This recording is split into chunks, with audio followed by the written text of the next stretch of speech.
அப்படிதான் நடந்துனுக்குது இப்போ பார்க்க போனால். அவங்க தான் எல்லாம் பண்ணுறாங்க, எல்லாமே அவர் தான் செஞ்சுன்னுக்கிறாரு. எங்களுக்கு ஒன்றும் இங்கே இது இல்லை.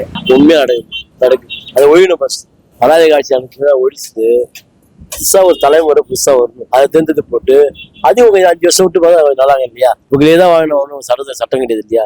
ஆமாம், மன்னராட்சி மாதிரி தான் இருக்குது. என்ன சொல்லுது, இதுக்கப்புறமா அவங்க பண்ணுறதே குடும்ப ஆட்சியாக தான் பண்ணுவாங்க. அது தனிப்பட்ட ஒரு விஷயத்தில் யாருக்குமே ஒரு வாய்ப்புகள் கிடையாது. மற்றவங்க அவங்க கூட இருக்கிறது ஒன்றா சும்மா ஒரு எப்படி சொல்லுது, ஒரு அடிமை மாரி இருப்பாங்களே கண்டி. மற்றபடி அரசியல்லாம் பண்ணுறது முழுக்க முழுக்க அவங்க விஷயத்தில் தான் தலைமுறையாக வந்துன்னு இருக்கும். வேறு யாருன்னா போயிட்டு ஒரு முதலமைச்சராவோ இல்லை ஒரு துணை முதலமைச்சராவோ அவங்க இதில் யாருமே இருக்க முடியும். வாரிசா வரதுன்னா அப்படிதான் தோணுது. அதாவது வாரிசுகளே எவ்வளவு மூத்த அமைச்சர்கள் இருக்காங்க இல்லையா, அது இல்லையா அவங்க ஒரு வாய்ப்பு கொடுத்துருக்கலாம் இல்லையா? இவருக்கே பேராசிரியருக்கே கொடுக்கல இல்லையா? அவர் ஸ்டாலின் தானே கொடுத்தாங்க. அப்படின்னாக்கா அப்படிதான் யோசிக்க வேண்டியதா இருக்கு. அதாவது மூத்தவங்களுக்கு பதவி கொடுக்காம வாரிசுன்றவங்களுக்கு கொடுக்கும்போது அப்படி தோணுது. குடும்ப ஆட்சின்னா 700 கோடி மக்கள் இருக்காங்க. இந்த 700 கோடி மக்களுங்க சாப்பிடுறாங்களா? காசு கொடுத்தா ஓட்டு. அதான் மண்டேன் ஆட்சி. இப்ப அவங்க செய்யற காசு கொடுக்காம ஓட்டு போட மாட்டாங்க. இது நிமிக்கப்படையாதுமா, வாழ நிமிக்கப்படையாது. அவனுக்கு தான் அவனுக்கு உள்ளே கூட்டணி, அவனுக்கு உள்ளே குழப்பம். எடப்பாடி வந்தாலும் பண்ண முடியாது, சீமானு வந்தாலும் பண்ண முடியாது. ராஜீவ் காந்தி தான் வரும். மற்றபடி புதுசா ஒரு ஆள் ஒன்றும் பண்றது இல்லை. புது ஆள் உட்கார முடியாது. மற்ற லைன்ல உட்காரலாம், இந்த லைன்ல உட்கார முடியாது. நான் மக்கள் எல்லாம் சேவை செய்ய ஆசைப்படுறேன். ஆனா என்ன தெரிஞ்சுக்க மாட்டேன். அவன் மக்கள் அவங்க குடும்பத்துக்கு போட்டு ஆசைப்படுறான், அவன் தெரிஞ்சுக்கிறான். ஏன் இது அவன் மாற்றம் கொடுக்க தப்பு கிடையாது இல்லையா? அதெல்லாம் மாற்றம் தான் இல்லையா? மக்கள் இந்த அளவுக்கு பேச திருப்பி ஏன் மக்கள் போய் பேசுறாங்க? திருப்பி இப்போ மக்கள் தேர்ந்தெடுத்தா மக்கள் ஏன் இப்போ திருப்பி பேசுறாங்களே? இப்போ நீ நல்லதை பண்ண மக்கள் திட்டுவாங்க, பேசுவாங்க. அது உங்களுடையதே குடும்பத்தே பண்ணியிருந்தாங்க. எப்படி அது கொடுக்க மாட்டாங்கன்னா இப்படி எல்லாமே அவங்களுக்கு கீழே இருக்கணும்னு நினைக்கிறாங்களே, மேலே வரக்கூடாதுன்ற ஒரு இதுவாக கூட இருக்கலாம். ரீசன் அதுதான்.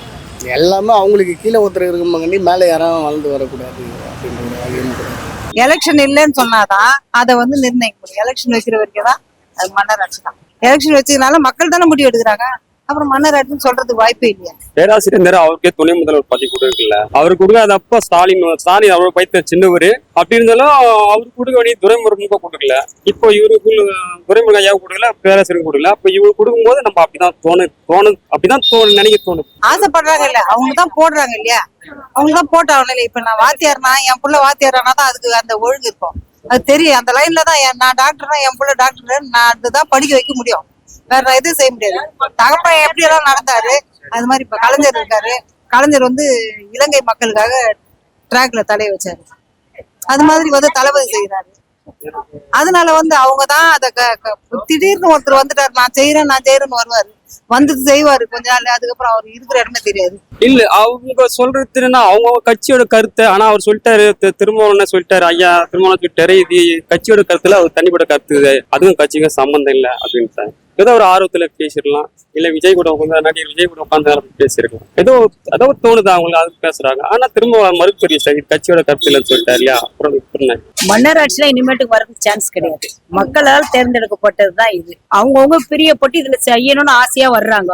அதை தேர்ந்தெடுக்கிறது மக்கள் தான். அதனால குடும்ப வாரிசு நம்ம சொல்லக்கூடாது, தப்பு இல்ல. அவங்கதான் ஆட்சி, அதாவது திருமணம் இது வரைக்கும் நின்று ஜெயிச்சா ஒரு அமைச்சர் ஒரு போஸ்டிங் தருவே இல்லை. இதுல மக்களுடைய இயக்கத்தை இந்த ஜாதி அந்த பாருங்க. ஏன் இது பாக்குற?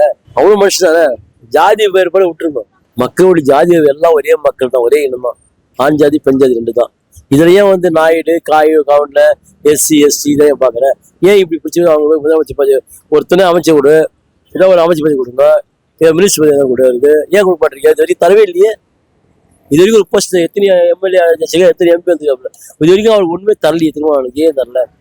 ஜாதி வாய்ப்பாடு வேற. அரசாங்க வாய்ப்புல அவன் இவ்வளவு நாளா ஜெயிக்கலாம், MP ஆகிக்கலாம், MLA இருக்கான்.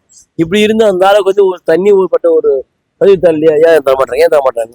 அப்போ ஒருத்தர் அப்படி தட்டி வச்சு வச்சுக்கிட்டா உங்களுடைய சப்போர்ட் மட்டும் வச்சுக்க வேண்டியது. உங்க சப்போர்ட் எல்லாம் வேலை வச்சு கொடுத்தா எப்படி? அப்போ இதான் வழி வர வந்தாலும் உண்மை தானே. ராமதாஸ் தான் அவனும் ஜாதியம் தான். அவனை மட்டும் அவன் பிள்ளைக்கு மட்டும் சுகாதார மனுஷன் பார்த்தீங்க ஜெயிக்கும் போது திருமணம் வரைக்கும் ஒரு அமைச்சர் பதவி தரல. ஏன் தரல? தரல என்ன காரணம்? அப்போ ஜாதி பாருங்க. அப்போ உங்களோட ஒரு இதை வெளிவாசம் விடு. விஜய் அவன் என்ன சொல்ல முடியாது. எல்லாம் வெளிவாசம் வெளிவந்து புதுசாக ஆரம்பிக்கணும். குடும்ப அரசியல்லாம் வந்து எப்படி கேட்டீங்கன்னா கருணாநிதி ஆட்சியில் இருந்தாரு. அவருக்கு அப்புறம் அவர் வாரிசுல வைக்கலாம சார், மூத்தவங்க யாரும் அதை ஆசைப்படல, அதனால அவங்க ஃபேமிலியை எடுத்துக்கிட்டாங்க.